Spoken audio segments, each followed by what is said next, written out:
নমস্কার, কেমন আছো তোমরা? তো আজকে আমি একটা জায়গায় যাব, চলো আমার সাথে রেডি হই।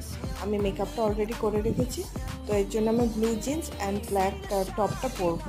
কিন্তু পরার পর এত গরম লাগলো যে আমি খুলে নিয়ে সাদা টপটাই পরেছিলাম। তো এই রেডি হয়ে গেছি, ব্যাগটা ব্ল্যাক কালারের ব্যাগটা নেবো, কিন্তু কোন দিক থেকে নেবো এটাই স্ট্রাগল করছিলাম। তো চশমা করে বেরিয়ে পড়েছি, মা আমি বোন একটা জায়গায় যাব। তোমরা দেখলেই বুঝতে পারবে কোথায় যাচ্ছি আমরা দীঘাতে, অ্যাজ ওয়েল এজ যেখানে আমরা সবসময় যাই। তো এবারে গেছি, দেখছি প্রচণ্ড সমুদ্রের ঢেউ প্রচণ্ড ছিল, জানি না কেন, হয়তো কটাল ছিল, প্রচণ্ড ঢেউ ছিল, আমার সব চুল এদিক ওদিক হয়ে গেছিলো।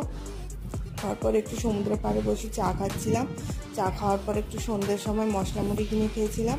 তারপরে আস্তে আস্তে হেঁটে চারদিক দেখতে দেখতে চলে এলাম। এই যে আমাদের দীঘা সাজানো হয়েছে, কারণ এই পুরীর মন্দিরের মতো জগন্নাথ একটা মন্দির উদ্বোধন হবে, এই জন্য। তো লাস্ট